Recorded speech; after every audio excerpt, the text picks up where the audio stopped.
So let's not waste any of your time and let's get right into our running back rankings for this week. And we're going to start off with our RB1s for the week. And that's Josh Jacobs, Austin Eckler, Nick Chubb, Derrick Henry, Aaron Jones, Jonathan Taylor, Kenneth Walker, Joe Mixon, Ramondre Stevenson, Dalvin Cook, Christian McCaffrey, and Saquon Barkley. First things first, the top 5 running backs this week have elite matchups. Josh Jacobs, Austin Eckler, Nick Chubb, Derrick Henry, Aaron Jones, all are in premium matchups this week. Obviously, you're starting all 5 of these guys, but I just wanted to mention it. You couldn't ask for better matchups for really any 5 of those running backs. So if you have them, you're in a really good start for this week. So let's go ahead and talk about some of these other running backs. Saquon Barkley is who I really want to hit on here. You know, he has really struggled over the last couple of weeks. I know he wasn't terrible last week. He got like 15 fantasy points, but that's just not really what we're expecting. We really haven't seen a whole lot of boom performances from Saquon Barkley, despite the fact that he, is first in opportunity share. He's averaging 21.3 carries, 4.1 targets. He is 9th in red zone touches, 15.7% target share, which is 5th highest among all running backs.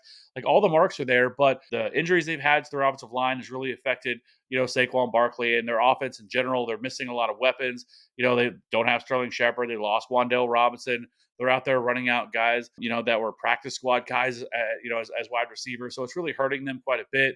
Even losing a guy like Daniel Bellinger has kind of hurt this offense as well. But, good news is Evan Neal is expected to return this week. So that should be good news for this offensive line. That will be a big boost for Saquon Barkley. But this isn't a great matchup against Washington. Washington allows the 6th fewest fantasy points to opposing running backs. They're allowing just 79.8 rushing yards per game, 7th fewest on the season. So this isn't a great matchup, but Saquon Barkley gets so much opportunity. You're not going to sit him because of the amount of opportunity that he sees.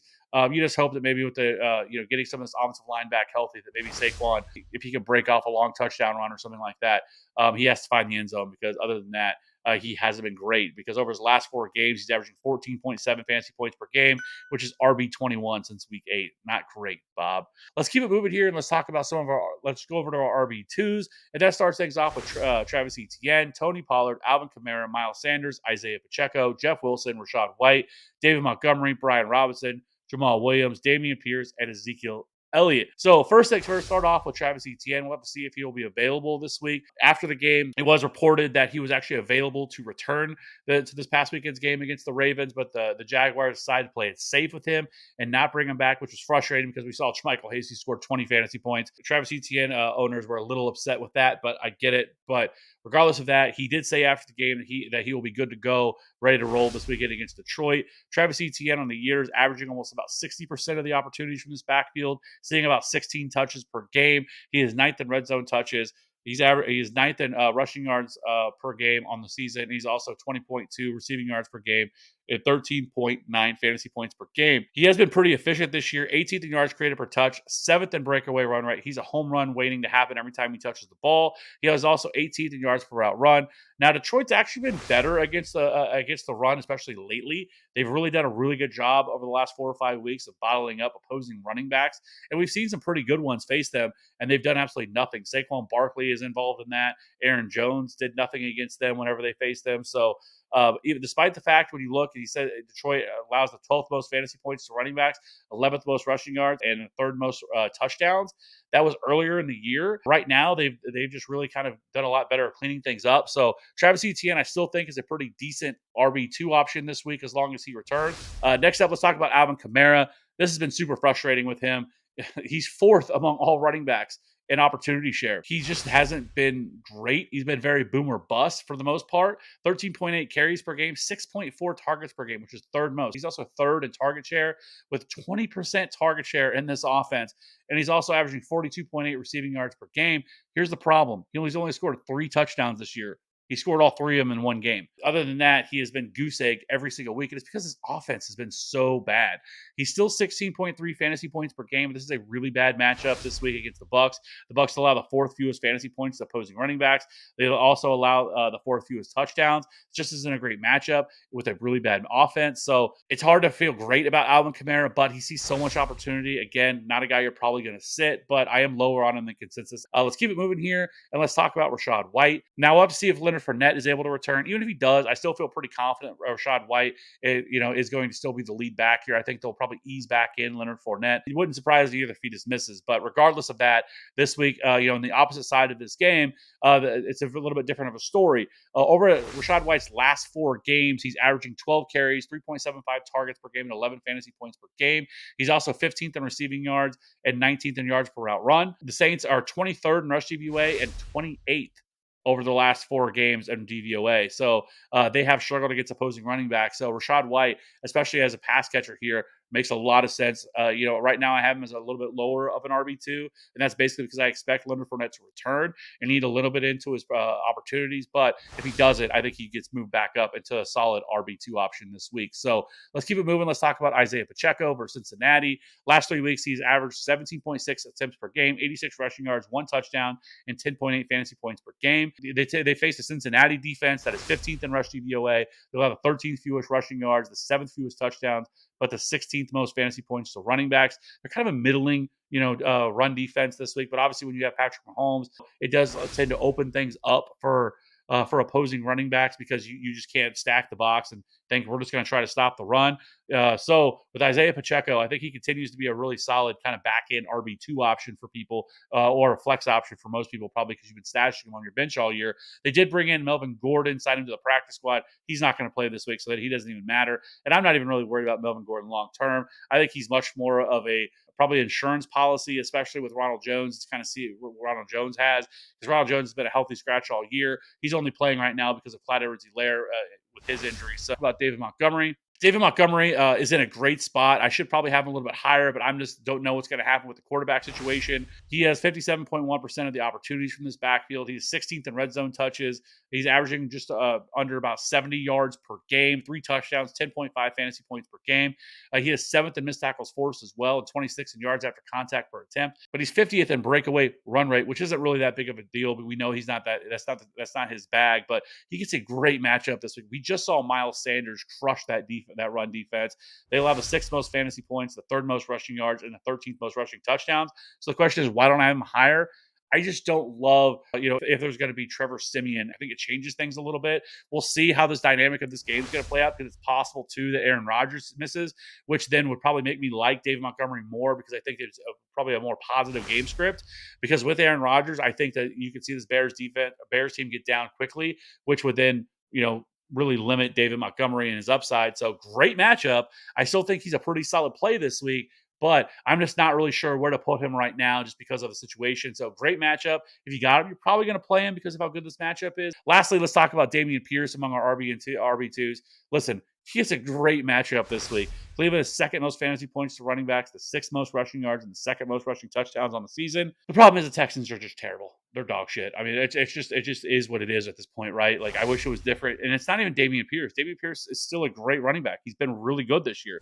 He is top 10 in rushing yards among all running backs as a rookie. He's had 788 rushing yards, 143 receiving yards, 4 touchdowns, 13.1 fantasy points per game. He is 8th in yards after contact per attempt and 3rd in missed tackles forced. He's been awesome. It's just this offense is so bad. Their offensive line is terrible. They got down 30-0 at halftime last week. Kyle Allen missed them multiple times on what should have been easy receptions for Dameon Pierce, and it just really limits the ceiling. And then it really was frustrating to see Dario Ogunbowale come in and snipe a touchdown away from him. So he's just hard to trust. Over the last 4 games, he's averaging 9.5 fantasy points per game. If you have better options, you can set him. Yes, that's an elite matchup. We're getting Deshaun Watson back for this game.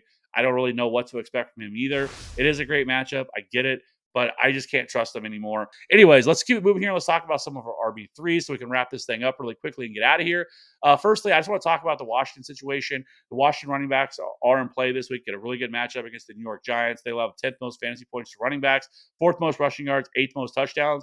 I think in positive game scripts for this run game, Brian Robinson is the guy you want to play. They are still splitting touches a little bit. It changed a little bit last week. Brian Robinson is coming off his best game of the season, right? 18 carries, 105 rushing yards. He also had 3 receptions, which is most he's had all year, for 20 yards and a score. He had 21 fantasy points, which is RB5 on the week. He still has not been very efficient, but this again was his best game of the season. that'll happen when you play the Atlanta Falcons. Then you have Antonio Gibson, who saw 9 carries for 32 yards, 3 receptions on 3 targets for 22 yards for 8.4 PPR points.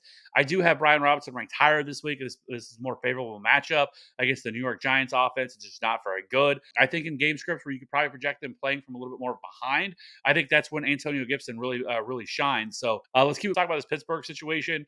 Najee Harris left the Monday night game against the Colts in the second half. He did not play at all in the second half, suffered an abdominal injury. We'll have to wait and see kind of what the situation is going to unfold if he doesn't play. Because I actually had Najee Harris, a top 15 running back this week. Loved him in this matchup against the Atlanta Falcons, who allowed the 9th most fantasy points to running backs, the 12th most rushing yards, and the 7th most touchdowns. Now we don't know if he's going to play. He missed the whole second half. Benny Snell actually rushed 12 times for 62 yards and a score. He had 13.8 fantasy points. He looks like the lead back here. I think if Jalen Warren were to miss and Najee Harris were to miss, I think Benny Snell becomes like a back end RB2 in what is a really good matchup against the Atlanta Falcons. You have Anthony McFarland, who also played in this game. He's coming off the practice squad.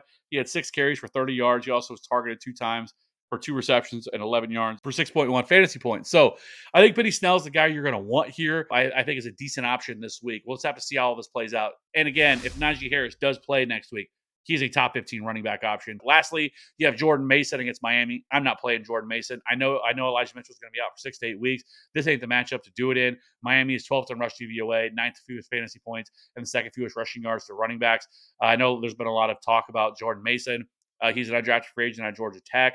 I know this is a Kyle Shanahan offense, and they do a really good job scheming the running backs, but I just don't love Jordan Mason. Christian McCaffrey's still probably going to play this week. I know he's dealing with a little bit of a knee tendonitis. Unless Christian McCaffrey and Elijah Mitchell are out, we obviously know Elijah Mitchell's out.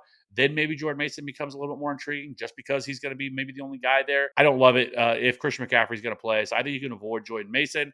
And then you have the Jets situation going against Minnesota. Minnesota ranks 16th in rush DVOA. They'll have the 8th most touchdowns, but they'll have the 6th fewest rushing yards. It's kind of a middling run defense here. Zonovan Knight had 14 carries for 69 yards, 3 catches for 34 yards. He is actually best comparable, if you're not familiar with him, with Khalil Herbert. He has an 89th percentile agility score, but only a 46th percentile speed score.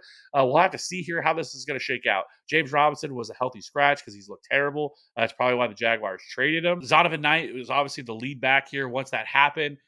Ty Johnson was also utilized as a pass catcher as well in that offense. But if Michael Carter is forced to miss extended periods of time, Zonovan Knight could end up being the lead back here you want. Came from North Carolina State. So as things stand, if Zonovan Knight is a starting running back, I think he's a decent flex option this week against Minnesota.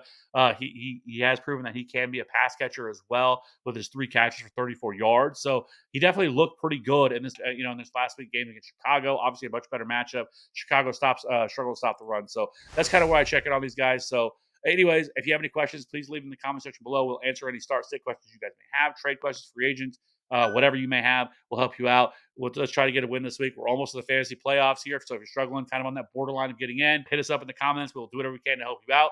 We will see you on the next one. Bye.